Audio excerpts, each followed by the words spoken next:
Begin the current daf and set this Eruvin Daf pei hey. Begin on the bottom line of pedal and the base, where the Gemara continues a discussion that will relate back to the halacha of the previous daf.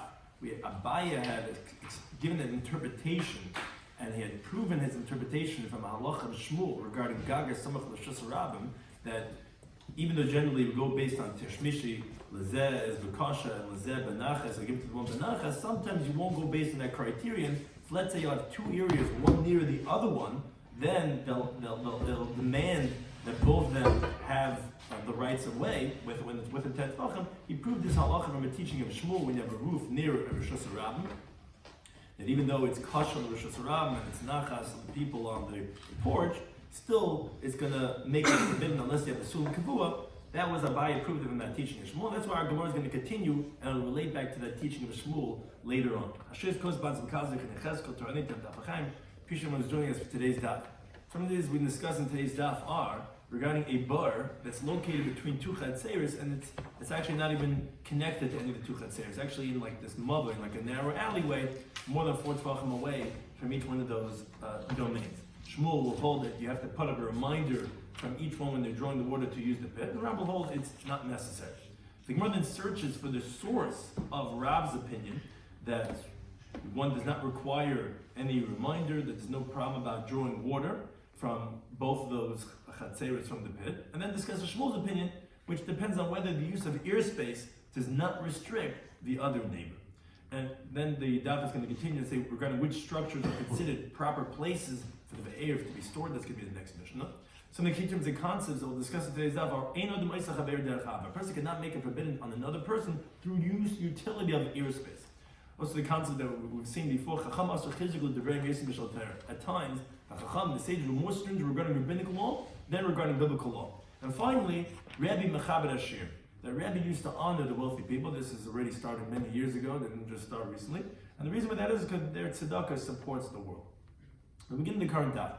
The last line on that pedal on the base. I'm going to read Mishmur. We'll see why this relates back. It's going to relate back to the teaching we had just said in the previous daf. So here this says the name of Shmuel is Getin Tav Pehei Meral.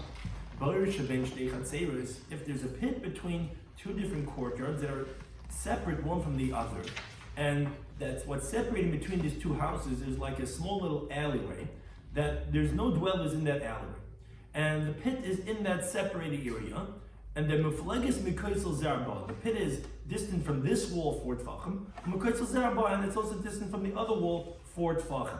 Now, as Rashi explains, because if it wouldn't be distant 4 tefachim, then it would be considered tashmisha benachas, it would be considered common utility, and then it would be like a pit that's half in one courtyard and half in another courtyard, which then actually both of them have then dominion over that pit. And the Mishnah later on the next daf of the Peivav Manal tells us when you have a boyer shabin shtei chatzeros, you have a pit between two courtyards, you're not allowed to fill up with it on Shabbos because each one is making forbid on the other one until you join in the Eruv or until you make a machitza tluya, some type of a hanging partition by the pit. So that's why it's important that the case is talking about that each one is distant from each one's wall is distant from the pit 4 tefachim. So Shmuel says the following halacha. This is Rabbi Huda in the name of Shmuel. So this guy takes out a small little plank, a small little ledge from his wall up until the pit, umamali, and then he fills up through his window. And then this guy takes out a ledge from his wall and he draws up the water. Because since they're 4 tefachim distant, so like we said, neither one has dominion over here to make it forbidden on the other one. And regarding that, this should be like a permission for both of them in the Mavai, that's not the case because there's no dwellers opening over here into this little alleyway that they have any right of way, let's say, with foot traffic. No one's coming over here, it's totally blocked off, there's no entryway over here. And the only way they use this area is through the ear space. So as Rashi points out, the truth is, we shouldn't even really require any ziz sticking out of here whatsoever, because there's no shared area over here. It's no man's land. It's only because of heker ba'alma. We want some type of recognition so that they don't generally use a area that's used by both parties without an eruv. And this essentially looks like that because here both parties are using the joint area without an eruv. So therefore they made some like small little type of rectification by just taking out some ledge. As the Gemara says, similar to the Sugya Masech the Shabbos of Kufim Abayz regarding a boat. Rav Huna said you stick out a ledge, a small little ledge, and you fill up the water from the sea into the boat. Which the Gemara there explains, that's also just a heker ba'alma. because we don't want you carrying generally from a different karmelis to a shasayachim, because the sea looks like a karmelis, because that's really what the sea is, but actually regarding drawing the water, it's not a karmelis, because you actually measure from the ground. And the airspace where you're actually drawing from is actually higher than 10 tvachim. It's actually considered aver of a makam potter. So it's like as if you're not drawing, it's from a makam potter to your boat. But since it might be confusing, because we know that a sea is generally as a karmelis, so that's why we do the zizkos, we do the ledge. But really, it's just as a hecker. That it was Shmuel's halach. Now, Rabbi Huda Dideyama, and this was again Rabbi Huda in the name of Shmuel, Rabbi Huda Dideyama, he himself said that actually has filikanya. Actually, you don't even need to have a ledge. It's enough with just a reed, which is not even so recognizable. It's a very thin and flimsy thing. Even that is enough to use as this hekabah. Now, Amalei Abai Rabbi Yosef, Abai said to Rabbi Yosef, Had Rabbi Huda, this teaching Rabbi Huda, that he says all you need to have sticking out over here, you don't even need a ledge. All you need is a small little flimsy reed. This Shmuli, it must have been that he learned this. What was the source of his teaching? Must have been from his teacher, from his Rebbe Shmuel, that you need to do something. You have to have somewhat of a hecker sticking out. Because because if he had learned it from Rav, because Rabbi Huda learned from Shmuel and Rav, so Rav is also his Rebbe. It couldn't have been that he learned this teaching from Rav. You know why? Because Rav says, a person cannot make something forbidden on someone else in airspace. Which, like here, where the utility is so distant in the ear, where you have to throw your pitcher in the ear at a distance of 4 tvachim, Rav would hold that even a reed wouldn't be necessary, because you can't make it asa derech haver anyway. There's no concern about confusing here. If you hold, you could be asa derech haver. Okay, so you have to have something of a hecker to realize that even though it's not a forbidden area, it's really no man's land, really allowed to, but it might seem like that. But if he had learned it from Rav, then he wouldn't have to make any hacker. Even though Kanye wouldn't require any reed, because you can't make it asa derech haver by throwing it a distance of 4 tvachim. Now that is the Gemara. Okay, the Shmuel meheicha. So which teaching of Shmuel did Abaye think to say that Rabbi Huda had learned it from his Rabbi Shloimy? He said it had to have been from Shmuel, not like Rav, because Rav doesn't hold you could ask derech haver. Which one of Shmuel's teachings did Rabbi Huda learn it from? As Rashi explains, the Gemara at this point assumes that when Abaye heard this teaching of Rabbi Huda, he heard it independently. He heard, as if Rabbi Huda said, Rabbi Huda, a pit between 2 courtyards that distant 4 tvachim from each one of those walls. Each one sticks out a small little reed and draws the water, and that he didn't hear explicitly this teaching of Shmuel that actually Rabbi Huda was going on from Shmuel, because Shmuel already said this halacha, that this is kosher is all you need to have, that he didn't hear that. And therefore he's asking, okay, so Rabbi Huda, who said this independent teaching of that all you need is a reed, from which teaching of Shmuel did he hear it from? Because, again, Shmuel over here explicitly says that you need to do something. Of course, it's from this teaching of Shmuel. But the Gemara is assuming right now that Abai didn't hear that teaching of Shmuel. He only heard that of Rabbi Huda. So then which teaching of Shmuel is it from? If you think that it's from over here, the Amar of Nachman of Shmuel, the following teaching of Shmuel, which was actually a teaching from the previous daf. This is why we introduced this. The previous daf said, Gaga samach l'shasarabim, when you have a roof near a rishasarabim. Generally, a roof can't be near a rishasarabim because people live in the house. But sometimes you could have on a hill or something, and you could have people just around near the roof. So we said, Sarch Sum Kabul Hatir, which the way Rashi explained it, that you have to have a permanent ladder from the porch going to the roof, so that it's permitted for the people in the house, and that the people in the Rosh Hashanah don't make it forbidden.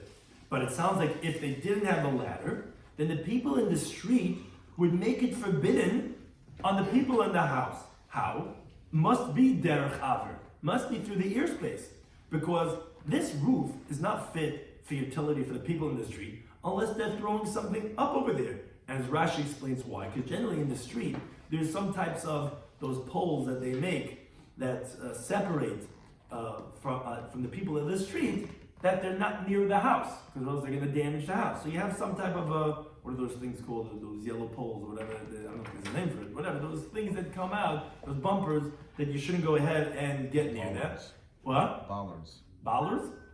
Okay, bollards. That was the psak. Bollards. Bollards. So you have these things that are blocking you that you shouldn't get near it. And still you see that the people of the street are going to make it asa, and that's a teaching of Shmuel. Obviously Shmuel holds that you could make something forbidden, derech haver, because that's how the people in the street are using the top of the roof.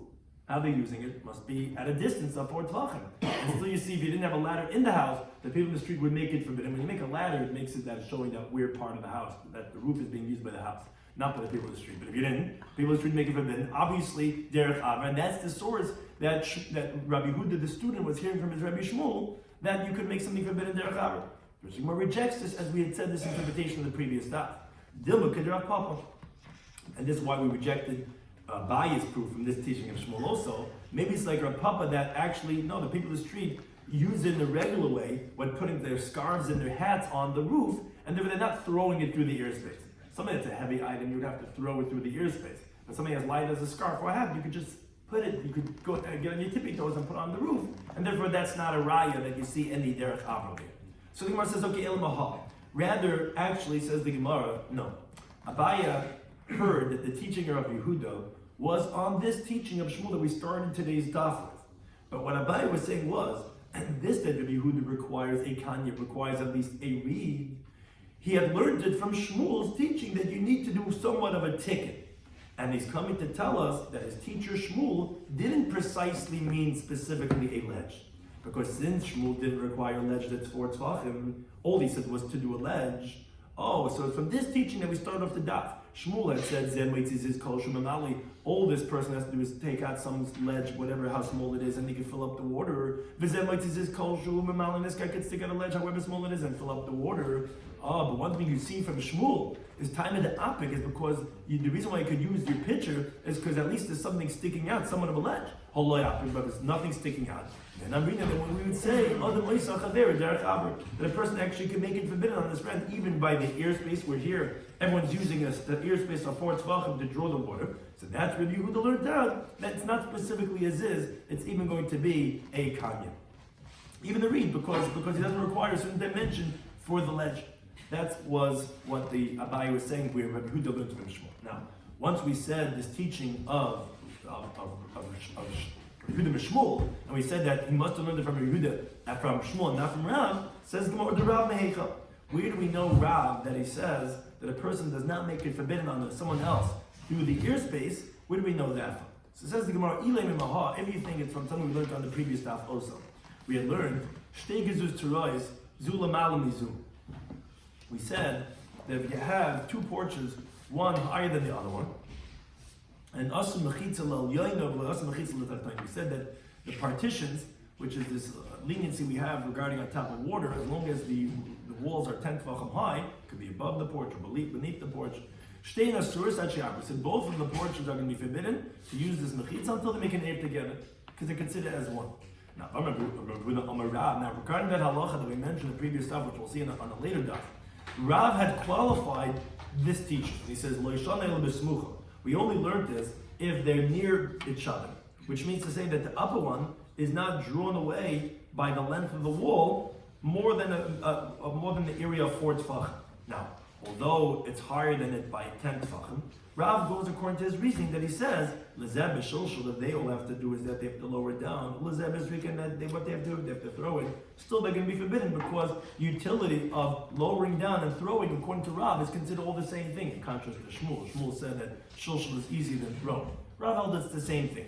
So when did we say this halacha that both are going to be forbidden because they both have equal rights in this drawing in the water? Is when they're within 4 tvachim of each other, even though you're higher than 10 tvachim of each other, because you got to throw and you got to lower. It's all the same thing. Both considered tashmish kasha.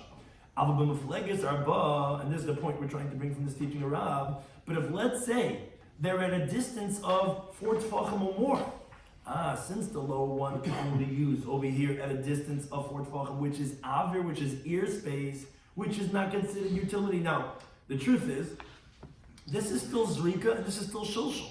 So according to Rav, really, the lower one should make it forbidden on the upper one. But in this case, Rav says that the distance 4 tvachim, el yoin muteres v'tachtoin asura. The upper one's going to be permitted and the lower one's going to be forbidden. Why? Why doesn't the lower one still make it forbidden? It's still a zeb b'shulshul zeb b'zrika because it's going derech avir. It has to go through a significant area of ear space, which is 4 tvachim, and ein odem oisa chaver derech avir. You cannot make something forbidden through the ear space. So that's the source of Rav's opinion that ein oisa. That's why Abaye said Rabbi Yehuda cannot have learned it from Rav.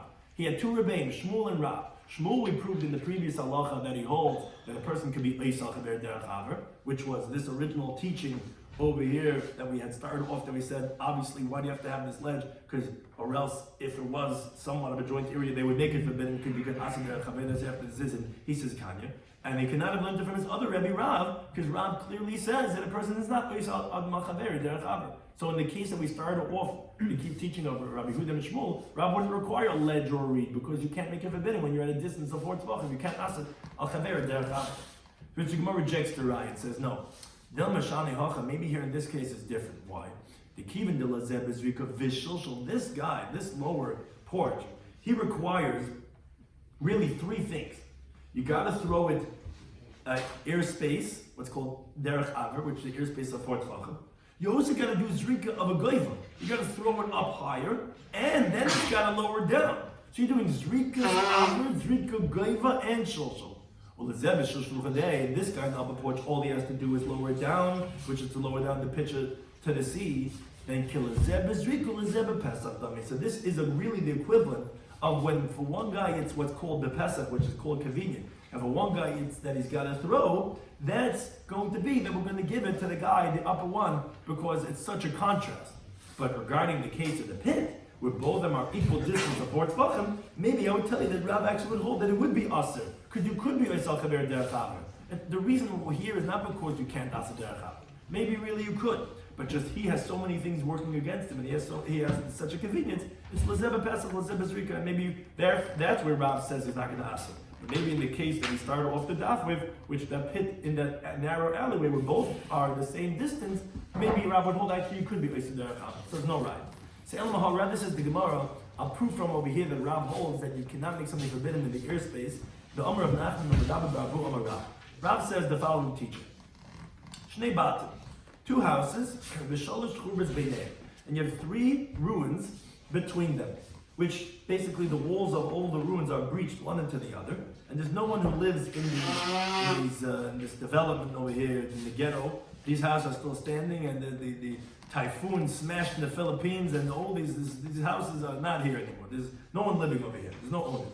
The only ones that are these 2 houses on either side, and there's windows in the houses that open up into those churvas. So what's the halacha? So it says Rav like this. He says, Zeh mishtamish b'samach shalai. This guy in this house uses the churva that's next to him through his window. Ali Dezrika, by throwing. This guy uses the churba next to him, Ali Dezrika, by throwing too. Which Rashi explains. During the weekday, neither person has any what's called tashmish gomer, full utility during the weekday, because there's no opening, there's no doorway opening to the churba. All you have is a window. So the fact that the other churva is breached to this churva does not make it forbidden, because although generally when you're exposed, as we'll see shortly, this actually is forbidden. What holds back those 3 churvas from being one big churva? What holds it back? This is actually one big churva. Yeah, it is, but it's not, because there's a tzuras Pesach. The tzuras Pesach has to have a certain amount of Right. So that's what Rashi is actually addressing.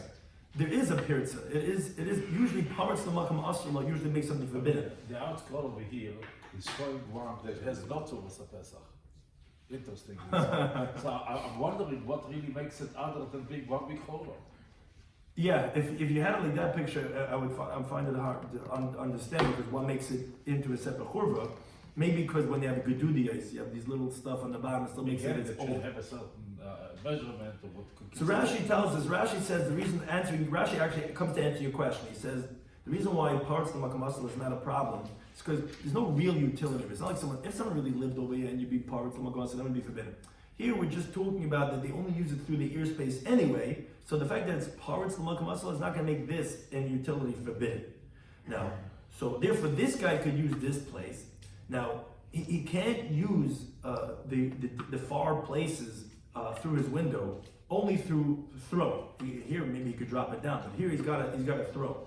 Moreover, his friend's not going to make it forbidden on him, because although during the weekday they could throw, and they would throw all the way to the breach until this guy's churva, so why doesn't he make it forbidden?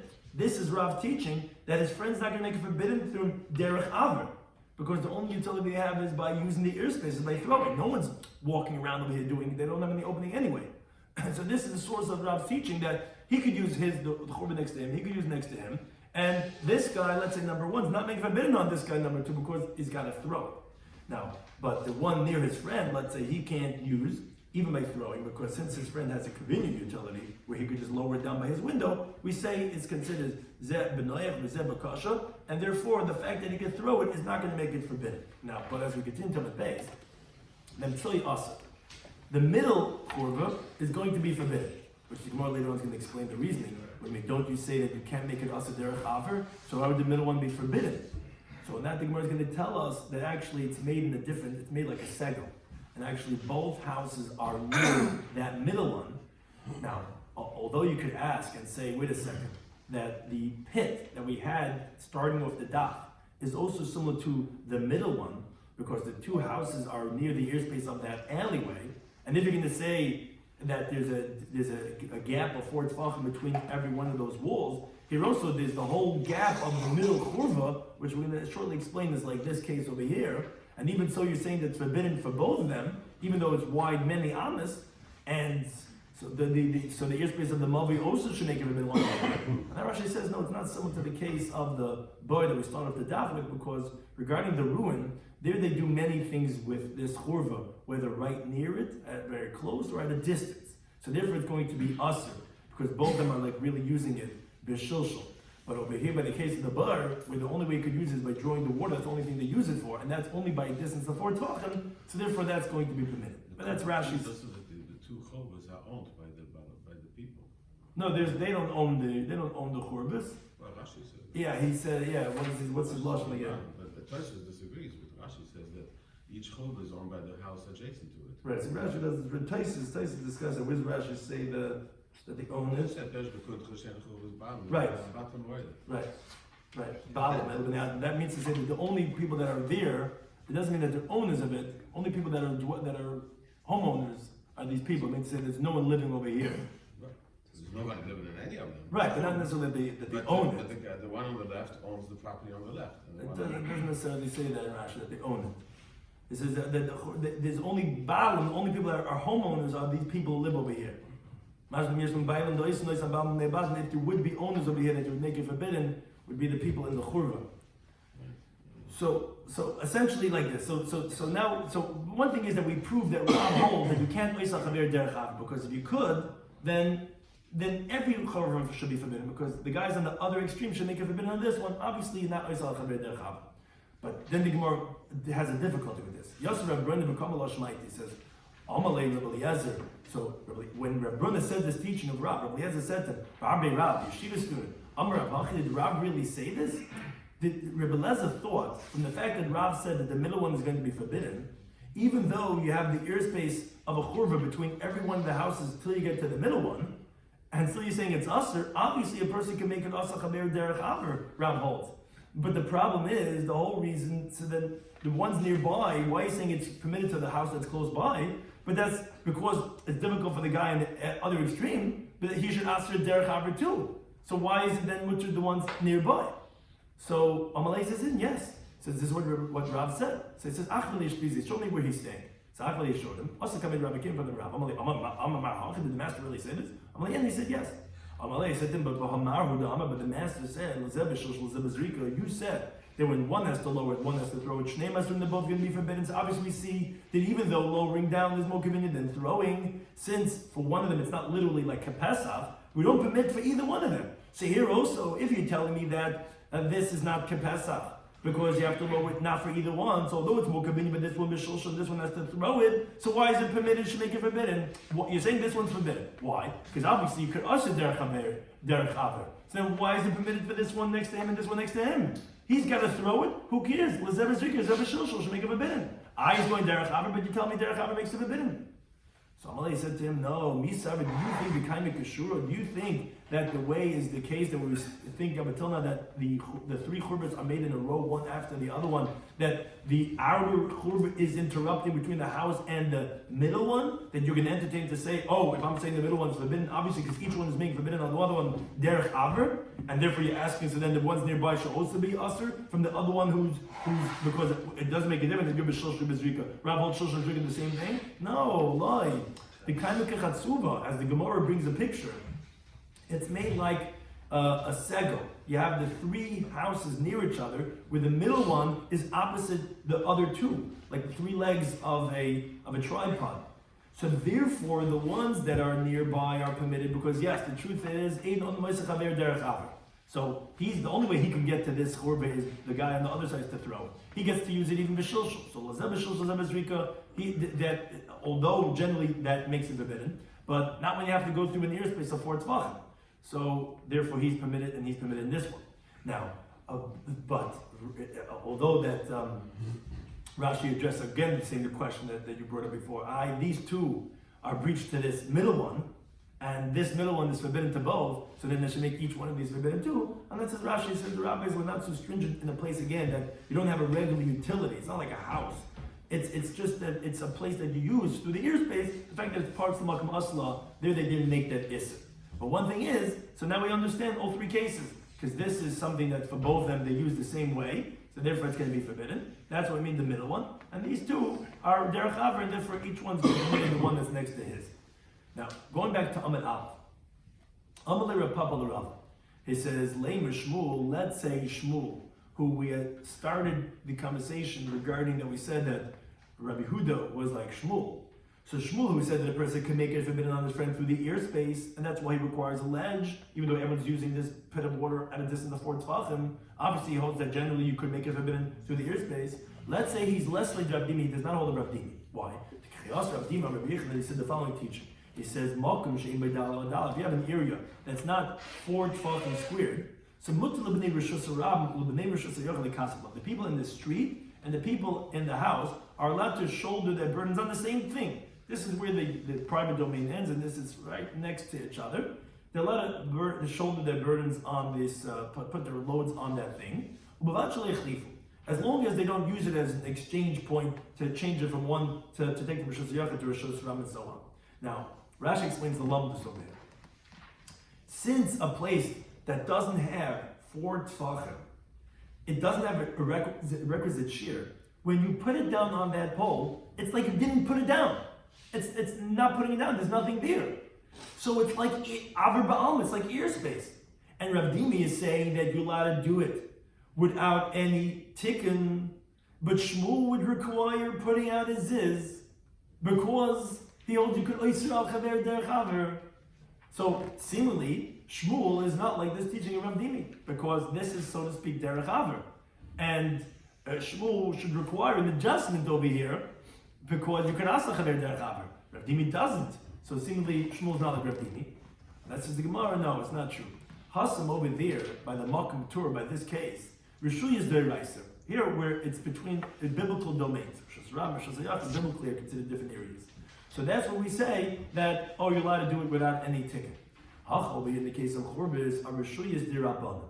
Our rabbinic domains. This is rabbinic domains because both of these are Rishus Yachid, and they only make a forbidden one on the other rabbinic. Biblically, they're all one area. It's only Rishus Yachid and Rishus Ram. And the rabbis made their halacha more stringent than the law, and therefore Shmuel requires this kosher. But really, he would agree to Rabbi Yochanan that one would not require this kosher because that's biblical domains, and there we're not concerned that you're going to come to violate biblical halacha, and therefore you don't require this. Then the Gemara continues and says, going back to Rav. Did Rav really say that each one could use the area near the other one through throwing, and they don't make it forbidden derech aver? But we learned the following halacha. We learned that shnei batim, if you have 2 houses of one person, mishnei tzid rishus harav, from 2 sides of the street. So Rabbi Baravuna Amar Rav, this was teaching of Rav. It says, "As lizuk mizel lezeh." You're not allowed to throw across the street from your 2 houses that you have on either side of the street over the street. Now, although when it goes in the ear space of rishus harav, it's going higher than 10 tefachim. And still Rav is saying that the ear space of Rishus Harabim is making it forbidden, even though they have no utilities, just the ear space of Rishus Harabim. Shmuel says, no, you let it throw it from one house to the other. But one thing you see is that Rav is saying that the Aver of Rishus Harabim is making it usher. Didn't you say that Derech Aver doesn't make it forbidden? How are you saying it's forbidden to throw from house to house? So Amalei, and then he said to him, no, didn't we explain the halacha of Rav? It's a whole different understanding. it's not because the airspace of Rosh Hashanah is being a problem. It's a rabbinic concern. Because the midli chad and mitzi chad, one house is higher and one house is lower. That the Dino Boulevard is on the slant. So maybe you're going to throw from the lower house to the higher house and it's not going to reach across the street. At times it's going to roll down and it's going to fall. You're going to come to carry it. It's a rabbinic concern. You can't throw from house to house, not because of the airspace. Simply because you're not going to get such a great shot across the street. It's going to fall. You're going to come to carry from Rosh Hashanah to Rosh Hashanah. Whereas according to Shmuel, Rashi addresses the question, wait a second. He says you're allowed to throw. Why isn't it difficult on his own opinion? Because he says a person makes a forbidden al chaver derech aver, so he holds airspace is problematic. So why isn't it a problem throwing it from house to house through the airspace of Rosh Hashanah? So on that says Rashi, what we just said previously in the Gemara, that by biblical domains we're not machmer. Shmuel agrees to that concept where we're not going to be machmer by biblical domains by throwing it. That the aver is not going to make it usher. There we don't have the requirement of ziz kol shu.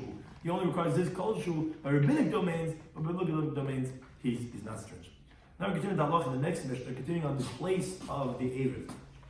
A nice mess Eruvin. Some places says Eruv Chatzeres, which is when you have all the houses in the courtyard and you have to put an Eruv. So if someone places Eruv the Beishar, in the gatehouse, Chsadra, like a gazebo, so it's like a roof without any walls, it's usually in front of the house. Umepesed, some type of a porch, and an Eruv that's not going to be a valid Eruv. Now, so too, Bahadarsham. Whoever lives over there in, let's say, the gatehouse or the courtyard in all those cases, is not going to make it forbidden on the members of the courtyard. In other words, that person does not have to give bread because it's not considered a dira, it's not considered a dwelling place, living in one of these places. But, based on Tevin, but the place where the straw is kept, the based on Bakar or in the barn, or based on Eitzim, the place where the firewood is kept, the based on Eitzim, in the storehouses, Hareza Eruv. If you put the Eruv over there, it's going to be a valid Eruv. And so too, Bahadarsham, whoever lives over there, in other words, let's say the homeowner he gives to some guy to sleep in where he keeps the straw, to stay over there, Iser, he's going to make it forbidden on the person in the courtyard because since it opens up to the courtyard and it's considered somewhat of a dwelling, that guy has to join in the Eruv.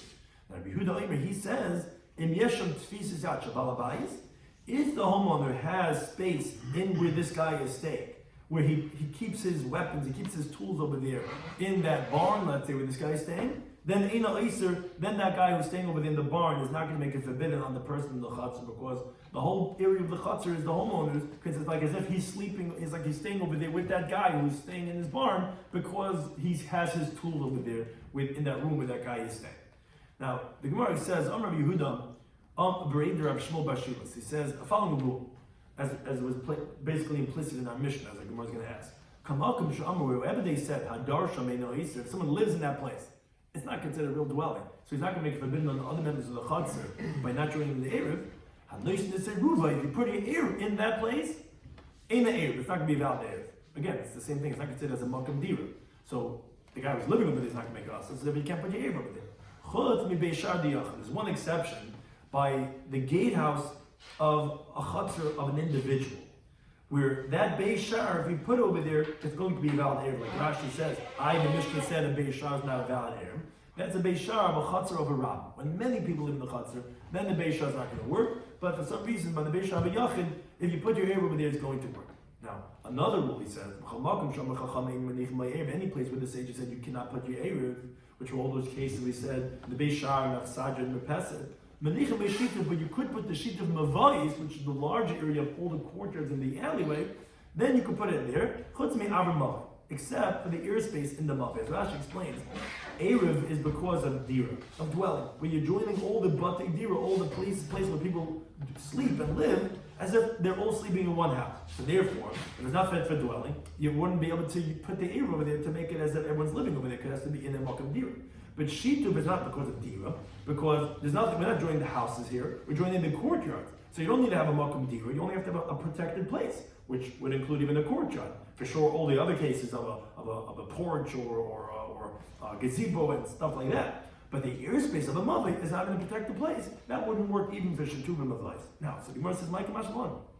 What's the teaching of Rabbi Shmuel Bashilas even teaching us? Tanina, this is what we learned in the Mishnah. The Mishnah said, at least in this Eruvin Daf, put this Eruv in the gatehouse, not Sadra in the gazebo, Mepes in the porch, Ein Eruv is not going to be an Eruv. So the inference is, Eruv Hudolei Hava. So it's not going to be an Eruv.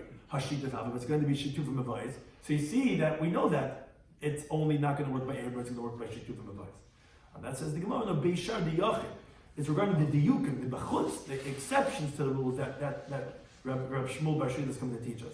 When you have a Gedas of an individual Chatzah that's going to be effective, and the Avad Mavai, by the earspace of the Mavai, that's not going to be effective, that's Itzrach that we needed to tell you. The light's not, that wasn't taught, but you had all those other parts of that rule of the Klal that he said, that you're right, you don't need because that was already taught in the Mishnah. It says the Gemara Tanarach is similar in the Braisa, that you're allowed to put a Shituf into all these places, the gazebo and all these different things, even though it's not effective for Erev.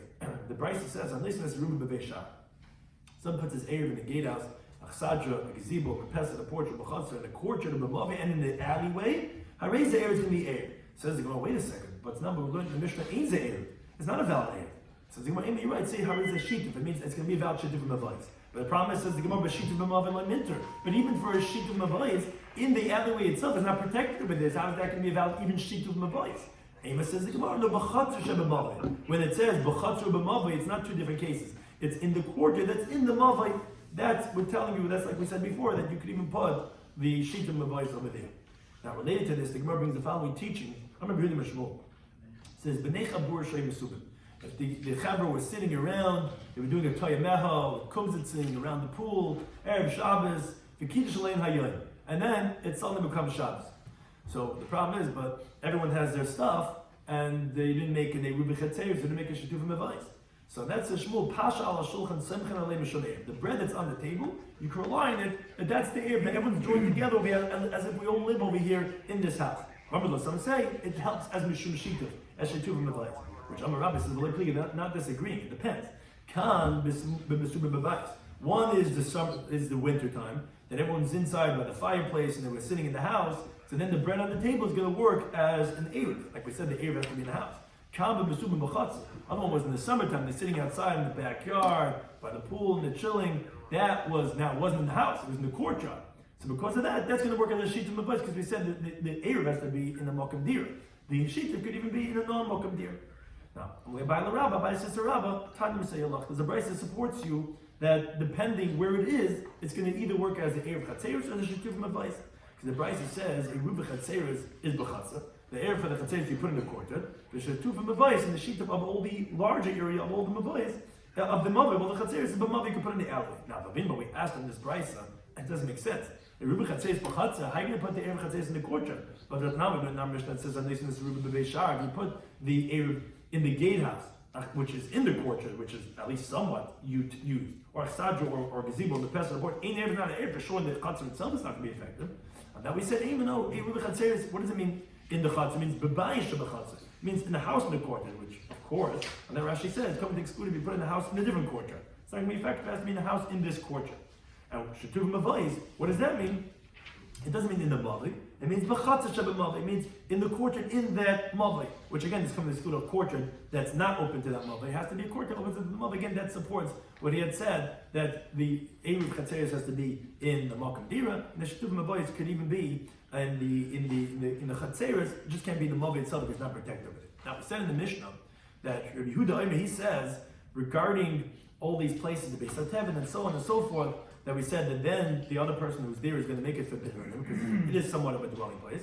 But Yeshem Tvisas Yad, if the homeowner who lets this guy stay over here in his barn, although it's considered Mokum Dira, then he's not going to make it forbidden because since he has his tools over there, just like he lives over there. Says what does it mean that the homeowner still has a right of way in that barn where the guy's staying? So the Gemara says, like the courtyard of Bunyas ben Monyas, who was a very wealthy person, and he was a very magnanimous individual, and he would let people stay, he would lend out his houses in his courtyard, in his estate, to other people.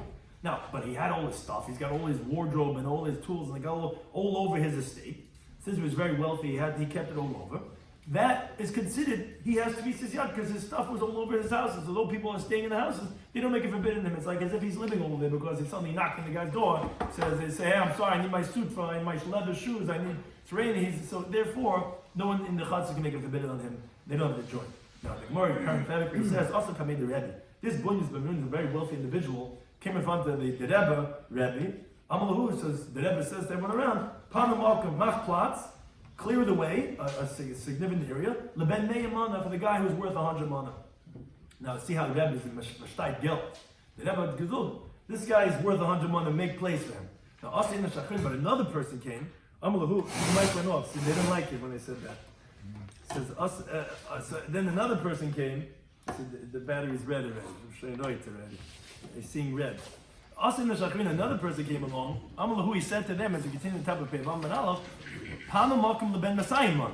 Now already making the criterion a little bit what? He says, make place for the guy's worth 200 money.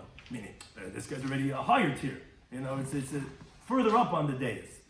Everyone he was honoring them according to their dollars that they were worth. Now, actually, the Gemara says, "Oh, funny that Shmuel Rabbi Yisi."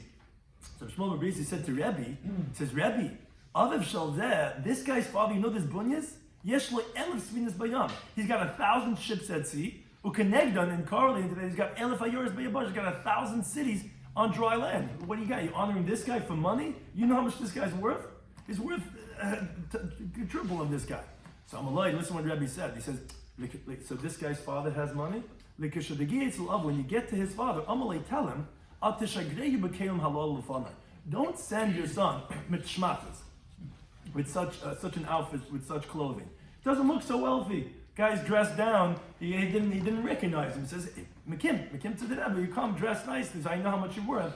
And then he'll give him the appropriate honor. But he says, you couldn't tell from the way he was dressed that it was worth that much. As the Gemara tells us, Rebbe Mechaber Hashem, Rebbe used to honor wealthy people. Rabbi Kiva Mechaber Hashem, Rabbi Kiva used to honor wealthy people. Why? Why they do this? It says a pasuk in Tehillim. It says, Yeshev Oilum Lefnei Elikim. Simple understanding of the pasuk is that the king will sit forever in front of God. Chesed ve'emes man, kindness and truth will appoint. Yansuru will protect him. So, but the Gemara gives the following interpretation. Rabbi Bamari says, not forever, but when will the world stand in front of God? It's going to be at a time when the wealthy people will do kindness and they'll feed bread and food to the poor people. They will protect the world. When there's going to be kindness and truth, man is like from the term of mezainis, of food, they're going to feed the poor, in Tzeru, then it's going to protect them. That's why Rebbe was Mechaber Hashem, that's why he honored the wealthy people. Now, going back just to finish off regarding the opinion of Rabbi Yehuda, that he said that if you have a tfisas yad in the places that you let people stay in your barns and all this, they're not going to make a forbid on you. So Rabbi Bachanama, he says, so for example, like the peg of the plow, which even having that in some other one of the rooms is like as if you still have a handhold on that house, and that person who's staying with it is not going to make a forbid on you. Now, Amar Rav Nachman, he says, Tan Be'er Shmuel, we learned the brisa of Yeshiva of Shmuel, that davar nitul Shabbos. If something that could be moved on Shabbos, that's not considered tfisas yad. And oiser, and that person who's staying over there will make a forbid on you if he does not join the Eruv, because if he wants to, he could take it out and put it out of the room, and because it can be moved on Shabbos. So then you don't have tfisas yad anymore, and suddenly your suit is hanging outside in the hallway. You can't go in there anymore because you have no right of way anymore. Then you can make it forbidden. That therefore has to be something that cannot be moved. As the Rosh Hashanah Shabbos, something that cannot be moved on Shabbos, and so that does not make it forbidden. And the Gemara concludes, Tana Malachim in the Brisa. Yeshlei Tavel, he has untagged produce there in that barn, or Yeshlei Ashashis, or he has pieces of metal, large chunks, or any b'chol davar she'inid l'Shabbos, something that cannot be moved on Shabbos because it's muktzah. And also that person who's staying with it does not make it forbidden you because that's still considered as if you have a tfisas yad over there in that house. Some of the ideas we discussed in today's Daf, in Eruvin Daf Pei Hey, was regarding a pit between two courtyards, which you have a small little alleyway between the two different courtyards, and each one is distant from the wall. The pit is distant from each one's wall 4 tefachim. So Shmuel says you got to stick out as small as this, and then you could draw up the water. Rabbi Yehuda says no, even a reed. Now Abaya, he says that Rabbi Yehuda knew this from his teacher Shmuel, because if you think he knew it from his other Rebbe Rav says ein adam chaver derech aver. And according to Rav, you wouldn't need any tikkun because it's more than 4 tefachim anyways. You're using airspace; it wouldn't make it forbidden anyway. Now, the Gemara originally assumed that Shmuel's teaching was from some other place, but the Gemara says it's not the halacha that we said from the previous time when you have a roof near Rishus Harabim, that without a ladder we said that the Rishus Harabim would make it usher on the people who live inside, and that's obviously the airspace. Says the Gemara, no, because maybe that's like we said in the previous stuff that halacha is like Rav Papa, where we're talking about that the people in the street are putting on scarves and therefore that's actually considered not through airspace. It's just that they put it up there on top. Rather, the Gemara concluded it was actually from that original din that Shmuel said that you're sticking out a ziz koshu. On that, Rabbi Yehuda was saying it doesn't have to be. It could even be a reed because the ziz doesn't have any measurements of 4 tefachim. So that's where he was learning up. It was coming from Shmuel, and all he was saying was that it couldn't be from Rav because Rav holds that you can't make it asa derech av. Now, where does Rav say that? You can't say it's from the halacha of the 2 porches, where we say that both of them are going to be forbidden. And Rav had qualified that's only when the 2 porches are nearby, but when they're 4 tefachim away, which that's through ear space. We said the up one's going to be permitted. Oh, obviously, because the low one has to go derech av and you cannot be asa derech av. It says no. Maybe that case is different because since you have one that has to throw and lower it down, it's actually 2 types of throwing. And lower it down, and the other one all he has to do is lower it down. It's going to be like for the other one, Bezrika, which is the lower one, and for the other one, it's almost like Kempesach, and that's why it's going to be permitted, but nothing to do with Derech Av. Maybe Derech Av you could answer, but if you have to do Zrika, Goiva, and Zrika, Meshech, and Shulshul, okay, then we're going to give it to the one that's going to be already a big contrast. It's going to be considered Lezeba Nach, Lezeba Kasha. So rather, the source is from the halacha of 2 houses, and you have 3 ruins between the 2 houses. We said that each one could use the one that's nearest to his. Why? Because it's through throwing, and the other guy's not going to make it forbidden on him. That's the source of halacha, because the other one could only use a derech aver at a distance of more than 4 tefachim. Now, why do we say the middle one's going to be forbidden? Not because aver. It's in between of the 2 outer ones. No, it's actually like a chatzuva. It's actually like a segel, like a tripod. And this one is behind the 2, so this churva is actually nearby the 2 of them, and therefore it's considered the same utility, and therefore that one's going to be forbidden. And that was the source that Rav holds that you don't aser derech aver. Now this that Shmuel says it is aser derech aver could even be like Rav Dini, who says you're not allowed to go and exchange through a makom that doesn't have dalid, which, as Rashi explained, that's essentially like airspace because you're not really putting down on anything. And according to Shmuel, should be aser, and you would have to put out like a ziz. And then we said no, because only by Rishu's Dirabanan was Shmuel Machmer. But by Rishu's Diraisa, we're not concerned that you're going to come to do anything there, but you wouldn't have to put out a ziz. And this, Rav holds that Aver does not make things forbidden. Wait a second. But he himself says forbidden to throw from house to house through the ear space of Rishus Rabim. Obviously, Aver Asers says, no, that's a different reason. That's because one house is going to be lower, one house is going to be higher. And something you're going to throw, you're not going to get a great trajectory. It's going to fall, you might come to carry. That's why you can't do it, but nothing to do because the Aver Rishus Rabim is making it Asr. Then we started the next Mishnah. We said that if whoever puts his Erev in a gatehouse, or a gazebo, or a porch, it's not going to be an Erev. And the Gemara explained, except for the gatehouse of an individual, where then if you put the Erev, it is going to be valid. And the same thing also, if someone lives over there, he does not make it Asr because you're not really a Nadira that you would have to join in the Erev. Whereas by where you keep the straw, and the barn, and where the wood is, and in the storehouses, that would be considered as a dira, and therefore you could put the over there, and if someone's staying over there, he would make it forbidden. But Rabbi Yehuda says, if the homeowner still has a tfisis yad, where he has his stuff over there, like the Gemara said, even if you have a peg of the plow over there, if it's at least something that's not moved on Shabbos, so then he's not going to make it forbidden. Now, although we said that it's not going to be an Eruv in the Mishnah, if you keep it in, let's say, in a gatehouse or in a porch, but if you put the shittim over there, it is going to be effective, because even if you keep it in the courtyard in the Mabit, it's going to be effective.